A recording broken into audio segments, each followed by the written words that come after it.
Hello good morning दोस्तों, how are you? Welcome to my YouTube channel. दोस्तों आप कैसे हैं? आई होप आप अच्छे होंगे।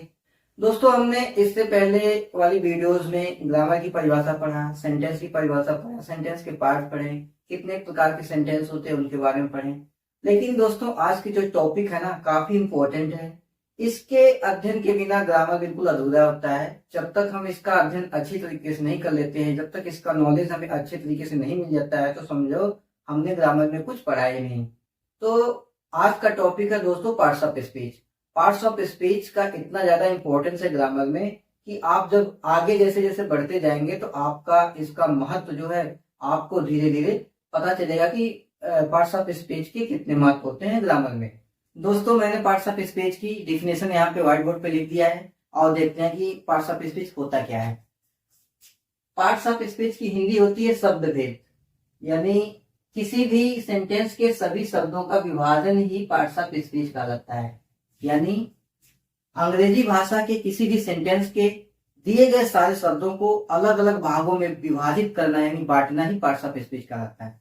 यानी सेंटेंस क्या होता है आपको पता ही होगा कि दो या दो से अधिक शब्दों के मेल को सेंटेंस कहते हैं। यानी एक सेंटेंस में दो या दो से ज्यादा शब्द होंगे और उन्हीं शब्दों को अलग अलग भागों में डिवाइड करना, उनको बांटना ही पार्ट्स ऑफ स्पीच कहलाता है। उस शब्द में जो है आपका नाउन भी हो सकता है, प्रोनाउन भी हो सकता है, वर्ब भी हो सकता है, एडवर्ब भी हो सकता है, कंजक्शन भी हो सकता है, प्रीपोजिशन भी हो सकता है, इंटरजेक्शन भी हो सकता है। यानी अलग अलग ये जो पार्ट होते हैं ये पार्ट्स ऑफ स्पीच होते हैं। यानी किसी भी सेंटेंस के दिए गए शब्दों को अलग अलग भागों में डिवाइड करना, उनको अलग अलग भागों में क्लासिफाई करना, वर्गीकरण करना ही पार्ट्स ऑफ स्पीच का लगता है। दोस्तों आपको पार्ट्स ऑफ स्पीच की डिफिनेशन समझ में आ गई? एक बार फिर से इसको रिवाइज करते हैं कि किसी भी यानी अंग्रेजी भाषा के किसी भी सेंटेंस को, अंग्रेजी भाषा के किसी भी सेंटेंस के अंदर दिए गए सारे शब्दों को, चाहे दो शब्द हो, एक शब्द हो या 10 शब्द हो, इन सारे शब्दों को अलग अलग भागों में डिवाइड करना ही पार्ट्स ऑफ स्पीच कहलाता है। यानी सेंटेंस के शब्द हो या सेंटेंस के पार्ट हो,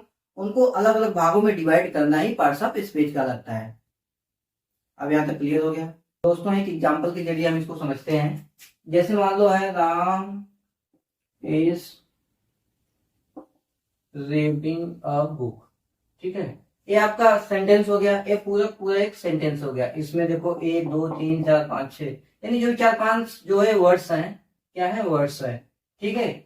इन वर्ड्स को अलग अलग भागों में अगर हम इनको डिवाइड कर देंगे, एक जो है आपका पार्ट्स ऑफ स्पीच कहलाता है। जैसे राम है, राम को हम नाउन बोलते हैं, ठीक है।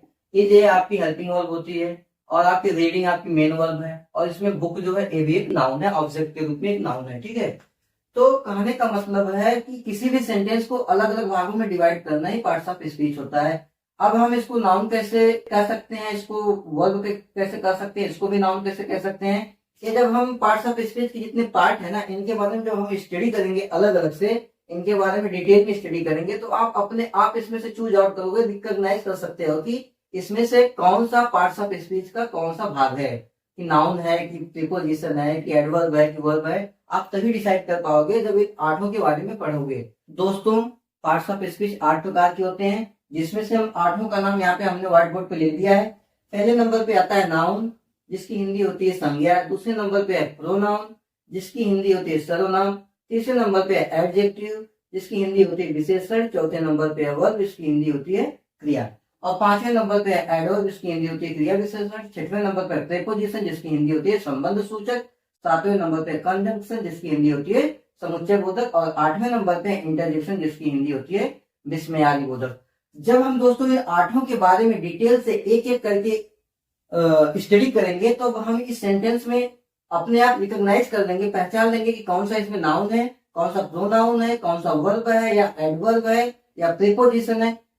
इस वाक्य में कौन सा क्या है, तभी आप डिसाइड कर पाओगे जब इसके बारे में एक एक करके पूरी जानकारी के साथ पढ़ोगे।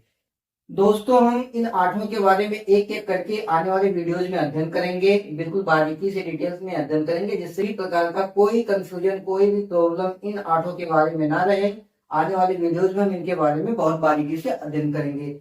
नेक्स्ट वीडियो में दोस्तों हम नाउन के बारे में पढ़ेंगे कि नाउन क्या होती है, नाउन की परिभाषा क्या होती है और नाउन कितने प्रकार की होती है, उनके प्रत्येक प्रकार के बारे में अच्छे से अध्ययन करेंगे।